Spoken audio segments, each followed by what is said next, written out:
Hello everyone, I'm Diego and I'm one out of 3 triplet flames who are rainbow star people, and welcome to this YouTube channel. If you haven't yet, please like this video and subscribe to this YouTube channel for more content like this.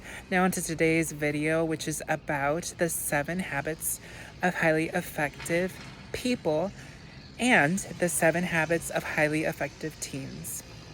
So I got this book in high school. It's called The 7 Habits of Highly Effective Teens by Sean Covey. And I'm going to be referencing this book throughout this whole video. So I'm first going to start by talking about habit number 1, which is called Be Proactive.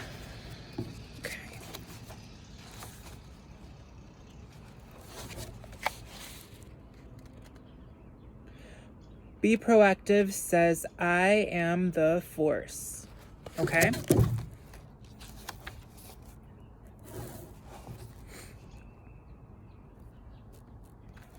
All right.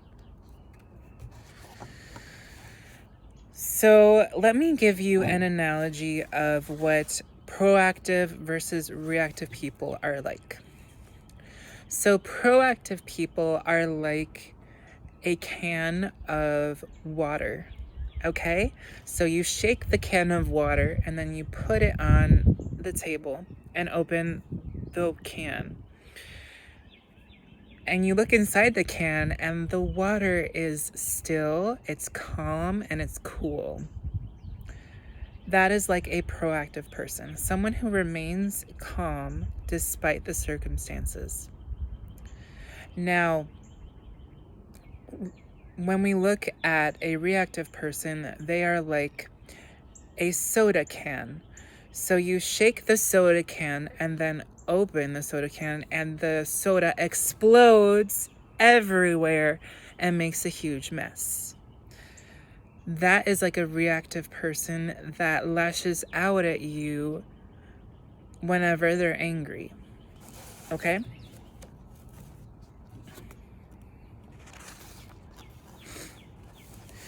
So when we think about language and the way proactive people speak, proactive people say, I'll do it. I can do better than that. Let's look at all our options. I choose to. There's gotta be a way. I'm not going to let your bad mood rub off on me. I can do this. I got this. I will do this. Okay? Reactive people say things like this. It's your fault. You are to blame. I'll try. That's just the way I am. There's nothing I can do. I have to. I'm being forced to. I can't. You ruined my day. Okay?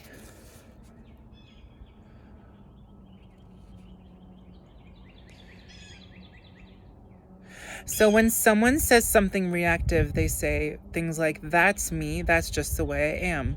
What they're really saying is, I'm not responsible for the way I act. I can't change. I was predetermined to be this way.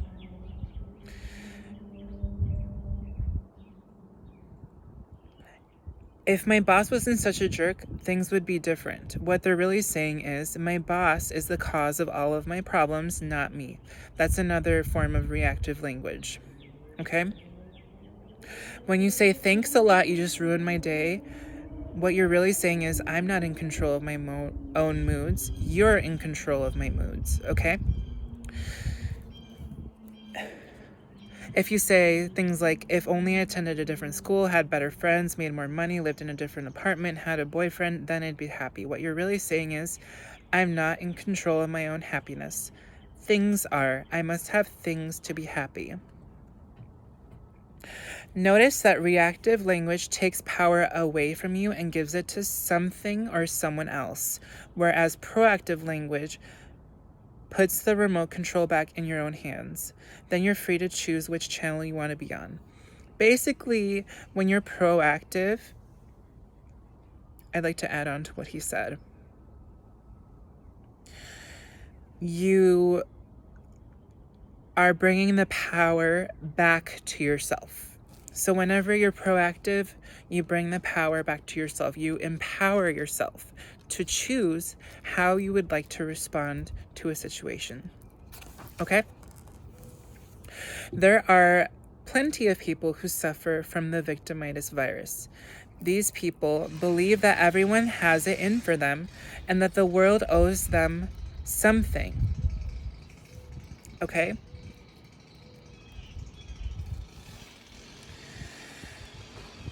Besides feeling like victims, reactive people are easily offended, blame others, get angry and say things they later regret, whine and complain, wait for things to happen to them, and change only when they have to. Okay? Proactive people, on the other hand, are not easily offended, take responsibility for their actions, think before they act, bounce back when something bad happens, find a way to make things happen, and focus on things they can do something about and don't focus on the things that are outside of their control. So when we think about proactive people focus on the things that are inside of the circle of control, whereas reactive people think about the things outside of the circle of control.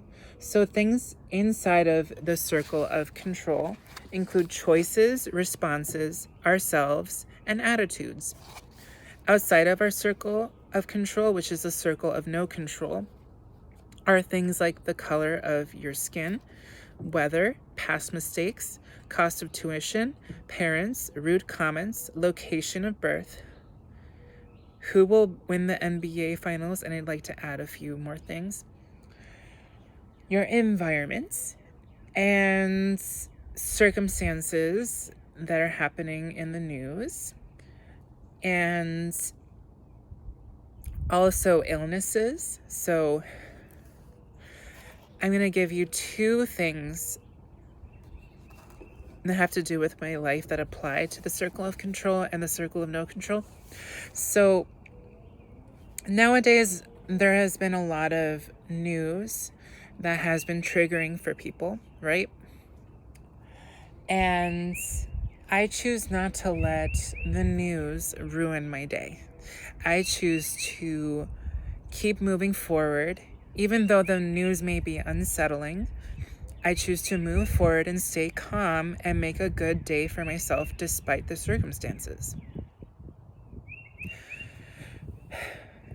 Okay. Now I'm going to talk about something that was outside of my control in my life and how I coped with that and how I dealt with it. So many years ago, I was diagnosed with schizophrenia. This was when I was a rather young adult. And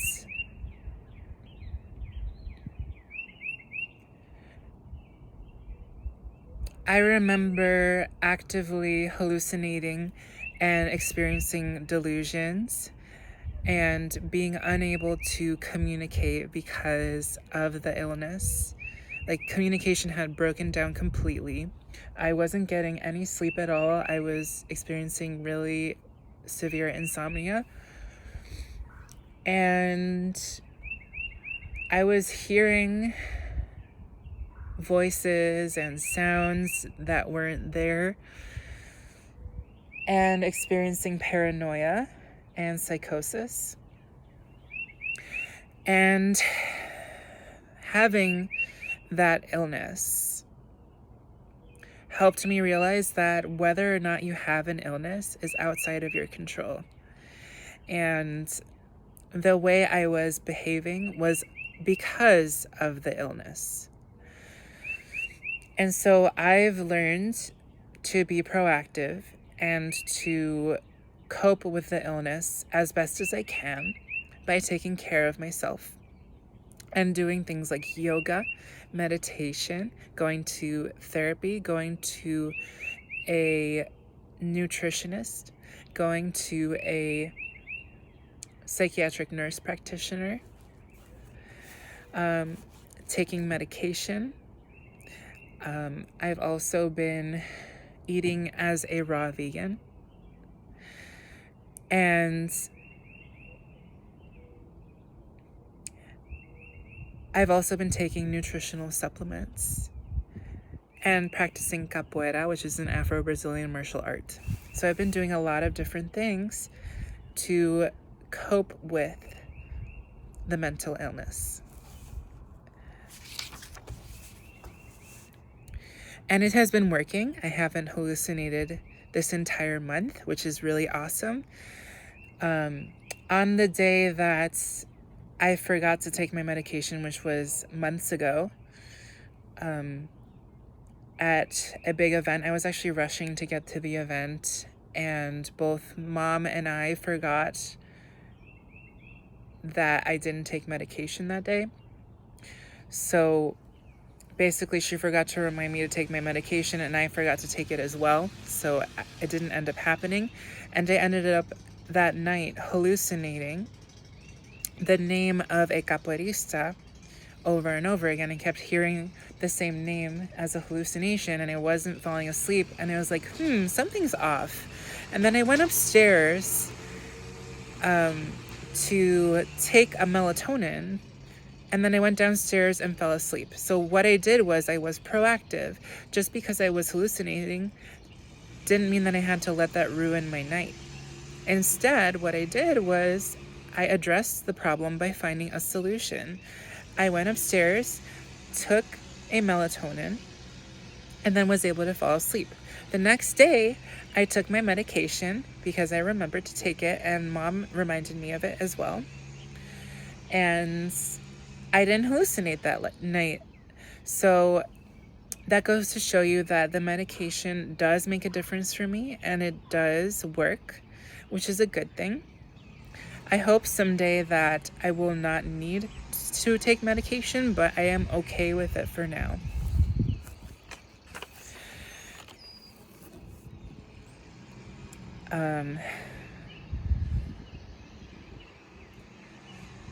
Yeah. So when you are proactive, you rise above abuse, and instead of keeping it a secret, you tell another person, which divides the problem in half by talking to a loved one, a close friend, or a therapist, or a professional. Yep. And then you can also become a change agent by being the first person in your family to graduate high school, or to be the first person to go to college in your family. That's becoming a change agent and setting a successful path for future generations as well. So there's a really cool poem that I'd like to read real quick. It's really fun. It's an autobiography in 5 short chapters from There's a Hole in My Sidewalk by Portia Nelson. I will read it right now. 1. I walk down the street. There is a deep hole in the sidewalk. I fall in. I am lost. I am helpless. It isn't my fault. It takes forever to find a way out. 2. I walk down the same street. There is a deep hole in the sidewalk. I pretend I don't see it. I fall in again. I can't believe I am in the same place, but it isn't my fault. It still takes a long time to get out. 3. I walk down the same street. There is a deep hole in the sidewalk. I see it is there. I still fall in. It's a habit. My eyes are open. I know where I am. It is my fault. I get out immediately. 4. I walk down the same street. There is a deep hole in the sidewalk. I walk around it. 5. I walk down another street. I like to think of my episodes as me falling into a deep hole, right? And so what I can do is be aware of what causes me to fall in, right? And find ways to avoid falling in so that it doesn't happen again. So if I see it coming, all I do is I walk around it, right? Instead of falling in the hole, I walk around it. So I do what I can to prevent an episode from happening so that it doesn't happen.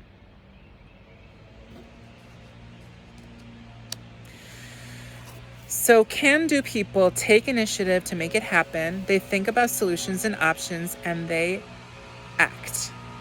They take action. No can-do people, they wait for something to happen to them. They think about problems and barriers and are acted upon.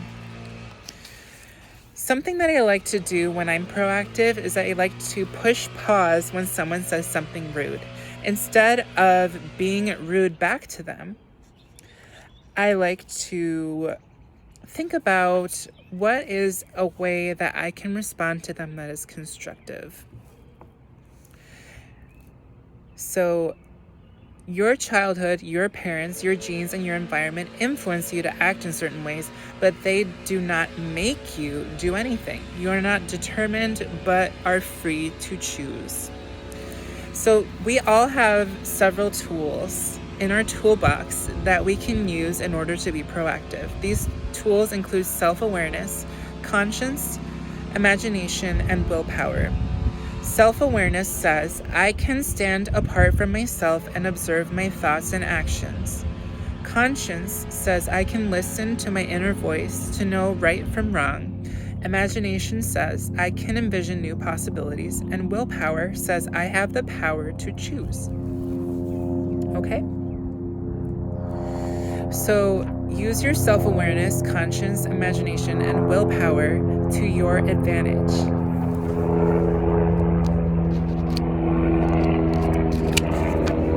All right. Thank you all so much for listening to this video. It was a lot of fun making it. I love the 7 habits of highly effective teens, as well as the 7 habits of highly effective people. And I hope you all have a wonderful day or evening. Peace out, much love, and may you all be free. Stay tuned for the next habit, which is called Begin with the End in Mind. I will post a video about that once I have finished reviewing that chapter. And until next time, everybody, ciao. Mwah.